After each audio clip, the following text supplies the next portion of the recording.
what are you doing? I'm Pondering Potter, of course.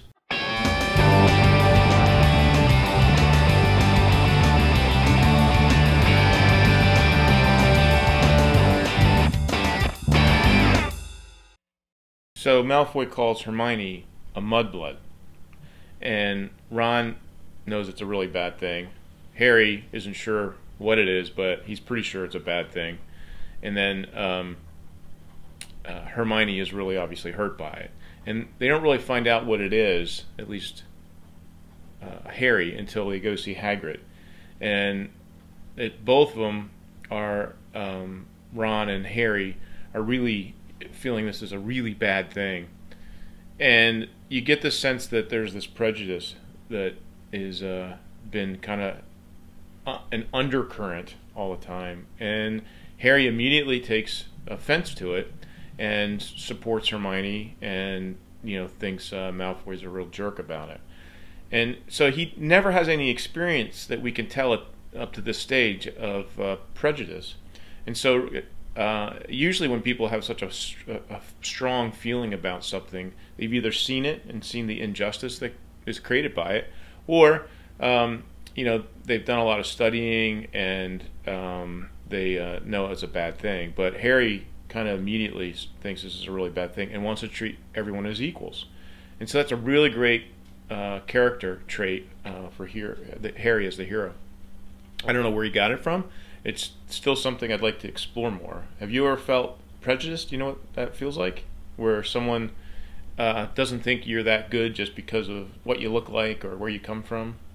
Mm-hmm. Yeah, I mean, it's hard for us sometimes to feel that way. But it still happens, and it's still something real. The other thing that kind of struck me in these few chapters is we've talked a little bit the good parts of Harry, but with every hero that I know, there's good things and bad things, and lots of books are written about that. We talked about George Washington. He had his faults. But one of the things that I'm seeing with Harry, and I see it at least 2 times over these 3 chapters, is that Harry lies. And he lies when he gets in trouble. Have you ever lied? Mm-hmm. Really? Did you ever lie to me? How does that feel? When do you usually lie? I'm not entirely sure, since I haven't really lied, but that's a lie. See? You usually, sometimes you lie when you don't want to tell someone that there's something you'd be embarrassed by or feel like you're particularly getting in trouble. And that seems where Harry lies the most. And it often turns out that the way it's written is that he lied, and then something turns around and his luck works out. Like with Filch and looking at the letter, the quick, what was it called? The quick spell. The quick spell. And then Headless Nick makes a diversion, and gosh, what luck. But also his lying that he does, the way the story is written, it ends up that something happens out of it. So the other time he lies is when they see the writing on the wall, and Snape is kind of trying to figure out what's going on, and they basically says, Harry, what were you doing up in this corridor? And he lies, right? He says that he was coming from the deadly party, or death day party, and they were tired and wanted to go to bed. And Snape catches him and says, well, I know you couldn't have eaten anything at the party you're at. How come you didn't come to the feast? And they said they were tired and going to the room. So I've seen this in some of the other chapters that Harry lies. And also in the first book he lies somewhat too. Yeah, do you remember anything in particular? No, not in this moment, but I know he definitely does. has a knack of lying. Yeah, and so, this is something that could really damage could really damage Harry, could hurt a lot of people. And I just wonder if anyone else has noticed that, who's been reading this, and I also wonder if anyone else has an opinion on that, because we teach so much as a parent. We teach our kids not to lie, and in everyday life we try not to lie, because we know that lies end up eventually being discovered. And what did Shakespeare say? Oh, what a tangle web we weave when we practice to deceive, or something like that. And so you can't keep up the lies, and they eventually catch up with them. And so what we see with Harry now is we're starting to see a more complex character. He's not always right.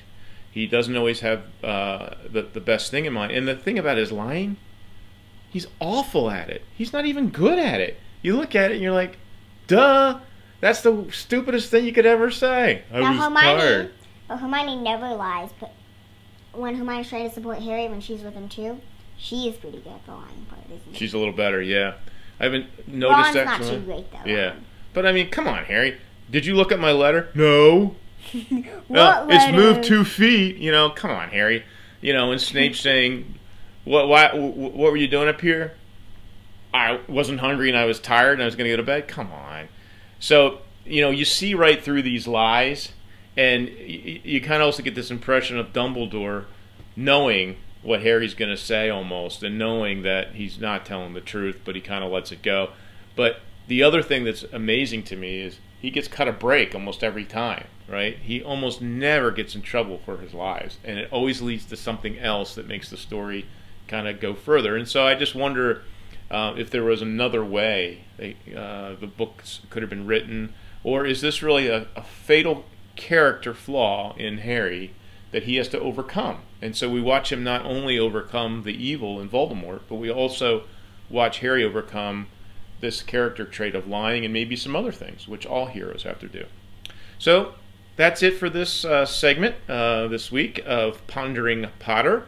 We got into a little bit more about Harry's character and some of his flaws, and we look forward to these next chapters coming up as they do another deceiving action where it looks like they're going to go ahead with this polyjuice potion and kind of spy on Malfoy. Stay tuned. Oh, and by the way, please give us your thoughts on our dialogue. Bye-bye. Until next week. Bye.